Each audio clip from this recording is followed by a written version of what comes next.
I woke up with a headache so severe I immediately puked over the side of my bed. My heart rang like a bell and my sight was blurry as if I had been on the bender from hell. I could only remember fragments of last night, but I remember enough to know what I had read. The other residents suddenly broke into my house. They somehow knew I had the documents. They dragged me from the house, a makeshift grave already dug for me, where they buried me from waist up and started beating me with their hooves and claws. I thought this would be the end. Eventually, I blacked out. Now I was back in my bed. I was really having trouble focusing my vision and it was making me nauseous. I went to rub my eye when I felt the patch. They had beaten me pretty bad and then bandaged me up. They didn't want to kill me, they just wanted to break me. The entire side of my head was numb with pain. Somehow my thoughts flew back to Penny. If they could do this to me just for reading something I shouldn't have, what would they do to her? Was she dead? It was almost too much to bear. I had to know. I had to find out if she was okay. I managed to wobble onto my feet and head downstairs. I suppose I wasn't surprised to find out they'd taken everything I had made or owned. The house was utterly empty except for the geroids. Goddamn molesters. Nothing had changed. The residents acted as though nothing had happened. They openly mocked me as if we had all started a wonderful spot of tea and briskets last night. It's nice to see that your house is getting a little bigger, Billy. In my mind, I imagined a knife into their hard faces over and over again. A house-shaped resident walked by awkwardly. A horse-shaped resident walked by awkwardly. He looked at me oddly with more sympathy than I had ever seen from anyone besides KK. When he got obsessed with that kind of thing, all of camp suffered. Ooh, too many tears. I can't even see you.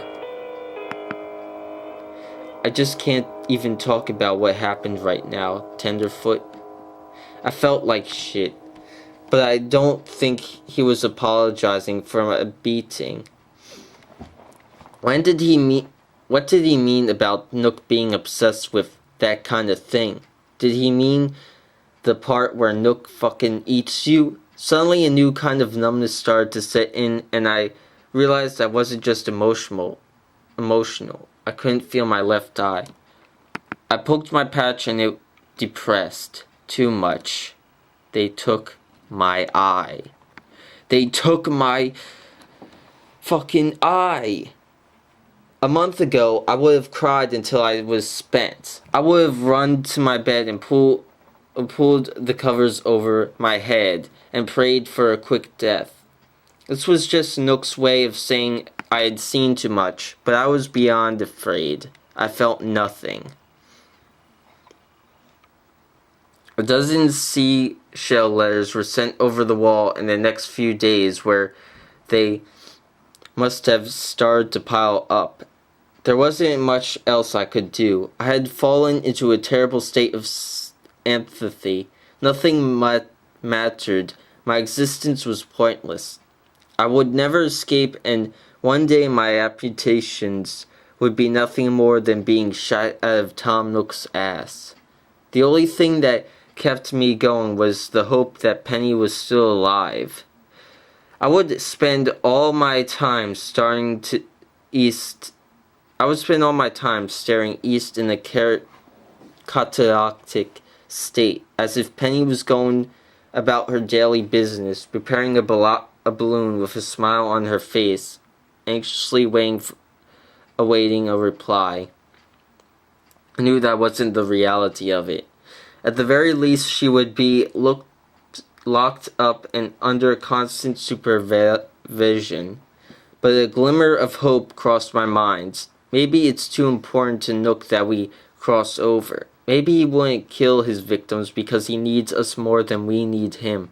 Even at the darkest times, hope springs essential. I knew that I wouldn't give up until I rescued Penny. She would do the same for me. A week passed and my depression and physical pain had started to wane, but I was beginning to have vivid nightmares. I wouldn't go for more than a few hours without screaming myself awake. I guess it wasn't surprising. My whole life had become one big nightmare. One morning was especially bad. I didn't know what Penny looked like, but I could imagine her shrieking in terrible pain. As I woke up in panic that morning, the voice faded off into the morning light, and I knew I couldn't wait any longer. I unexpectedly remembered something that had been kicked out of me a few nights before. I knew what I was going to do. I remembered the axe I had bought from Nook. I had hidden it away under my bed for an emergency like this, and I prayed that they hadn't found it. They hadn't. I was going to chop down some trees, make a raft, and float around the rocky outer shore to Penny's camp, where I'd bust into her cabin and save her, and we'd float off into the sunset. I knew it seemed stupid and impossible, but I was trying to complicate plans and but I was tired of complicated plans and tired of failing. I was finally prepared to take action. I dared anyone to get into my way. Almost wished they would. When the sun hit high in the sky, I headed to the water and started hacking at the closest tree. Not only did it not attract attention I thought it might, I had seen any residents at all that day. It was a little eerie, to be honest, but I wouldn't be distracted. If they were off at a security meeting or some other bullshit, all the better. All my bravado vanished with a flicker on the horizon. A balloon. It seemed completely impossible, but there it was, hanging heavy in the sky. I had lost my slingshot, and my depth perception was terribly poor, but I was prepared to fling all the stones on the island to get the balloon to drop. It didn't take long before the package came down with a damp thud.